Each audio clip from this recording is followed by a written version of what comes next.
mes futurs voyageurs, j'espère que vous allez bien.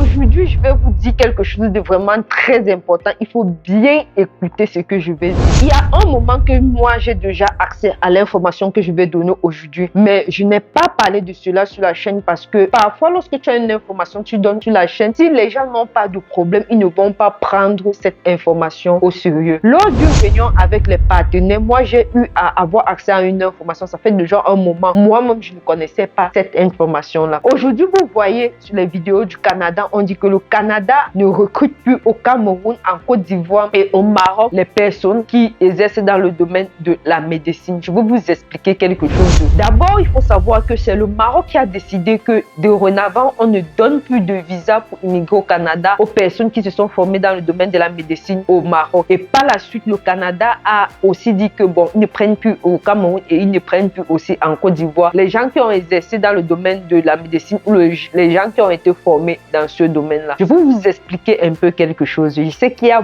beaucoup de personnes sur cette chaîne qui ne savent pas les lois ou qui ne connaissent même pas un seul test à propos des lois de l'OMS. Reste scotché jusqu'à la fin si tu veux connaître pourquoi cette information est en train de prendre de l'ampleur et pourquoi le Canada est obligé de respecter cette information. Allez, l'océan.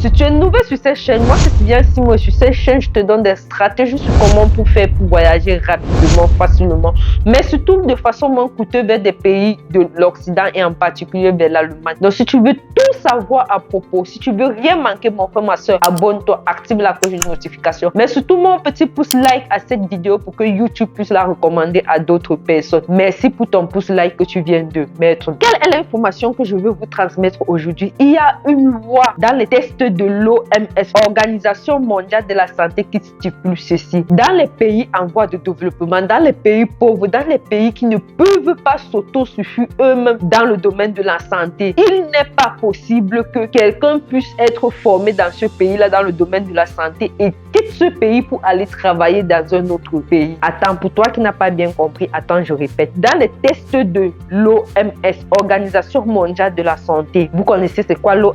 Si vous ne connaissez pas, après cette vidéo, allez taper sur Google. Google va vous donner la réponse. Il y a une loi qui stipule ceci. Ceux qui ont été formés dans un pays en voie de développement, dans un pays pauvre ou dans un pays qui a une insuffisance dans le domaine de la santé, dans la main-d'œuvre, ce pays-là n'a pas le droit d'octroyer un visa à une personne qui a été formée dans le domaine de la médecine au pays pour qu'il aille travailler ailleurs. Mais les pays qui font venir d'autres personnes dans leur pays pour travailler sont des pays de grande puissance. Exemple, la France, l'Allemagne, le Canada, ce sont ces gens-là. Les États-Unis, bref, ils sont nombreux ici dehors. Ce sont ces gens-là qui prennent le plus souvent les personnes qui ont des compétences dans le domaine de la médecine en Afrique, en Asie ou je ne sais où d'autres pour les faire venir dans leur pays pour combler la main-d'œuvre.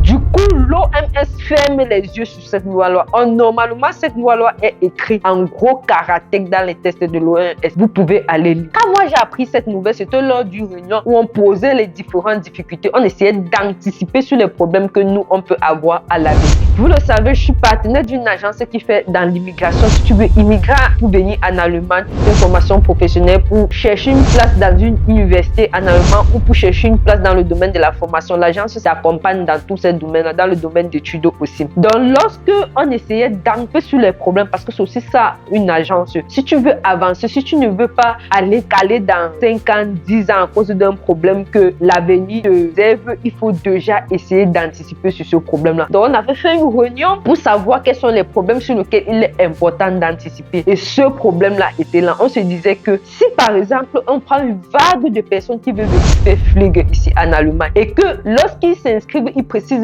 bien qu'ils veulent venir uniquement travailler dans le domaine de la santé, que c'est ça qui les intéresse. Parce que, comme je l'ai aussi dit dans la vidéo précédente, avec nous, vous n'êtes pas obligé de prendre un contrat dans un domaine qui ne vous intéresse pas. Il faut tout simplement dire c'est tel domaine qui m'intéresse et vous patientez quand vous trouvez un contrat dans ce domaine-là. Au lieu de prendre un contrat dans un domaine qui ne vous intéresse pas, par la suite, arriver en Allemagne, ça ne fait même pas 2 mois, vous voulez déjà changer d'entreprise. Ce qui fait en sorte que non seulement l'agence a un problème de confiance avec les entreprises, mais l'entreprise l'entreprise aussi qui a sur pied déjà une démarche à suivre pour le recrutement des personnes se trouve en train d'être dans certains problèmes. Donc, lorsqu'on vous propose un contrat qui ne vous correspond pas du tout, il faut refuser et dire que vous voulez le contrat dans tel domaine. C'est notre devoir et c'est votre droit. Ça, c'était une petite parenthèse. Comme je le disais, dans les textes de l'OMS, ceci est très bien stipulé. Et lorsqu'on faisait cette réunion-là, c'est aussi là que moi j'ai entendu cela parce que je ne connaissais pas du tout. Et comme on essayait d'anticiper sur est-ce que si on a une vague de personnes qui veulent venir en Allemagne faire flingue et qu'on est en train de monter le dossier et subitement l'OMS a dit que cette loi va être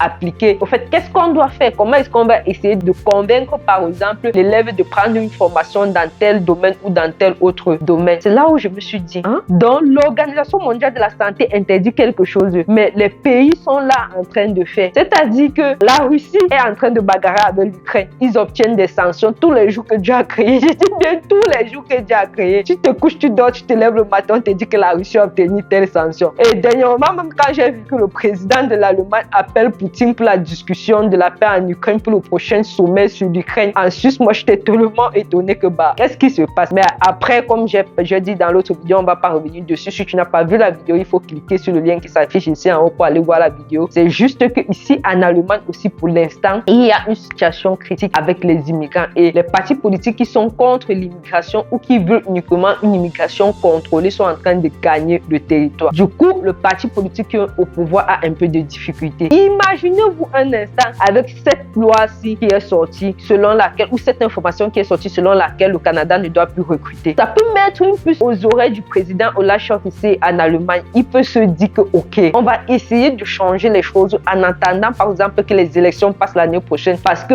il ne faut pas seulement dire que on va apporter des gens pour ceci, on va apporter des gens pour cela. Il faut aussi rester au pouvoir pour pouvoir diriger ces gens-là. Imaginez un instant que cette information-ci là, puisqu'il a déjà entendu cela, fait en sorte qu'il ait une idée comme quoi, donc, en attendant que les élections ne passent, il va essayer par exemple de réduire les contrats de formation dans certains pays en Afrique. Et comme nous les Camerounais, oh Seigneur, je ne sais pas ce qu'on avait fait sur cette explosion. On est tellement parfois malchanceux, notre pays ne manque pas. C'est-à-dire que c'est même pas Paul Biya ou c'est même pas le ministère de la Santé du Cameroun qui a dit que non, ils ne veulent plus que le personnel de la santé ait de visa pour aller dans d'autres pays, travailler comme ils ont fait dans le domaine de l'enseignement et dans le domaine de la police. C'est le Canada lui-même qui dit que ok, la Côte d'Ivoire, le Cameroun, les deux pays jumeaux là, on ne veut plus de vous aussi dans le programme. Mais bon, pour ceux qui sont en train de vouloir faire la résidence permanente pour le Canada et qu'ils ont eu comme formation médecin, je ne pense pas que ça va déranger. Mais cependant, peut-être votre dossier peut passer cette année, mais à partir de l'année prochaine, les gens qui auront étudié dans le domaine de la médecine dans leur pays et qui veulent immigrer au Canada avec la résidence permanente, je pense que là, il va falloir un peu réfléchir sur comment est-ce que vous allez faire ou sur quelle stratégie il faudrait que vous vous y preniez. C'est pour ça que parfois, il y a des agences qui sont là ou des conseillers qui sont là pour vous conseiller sur comment est-ce que vous pouvez monter votre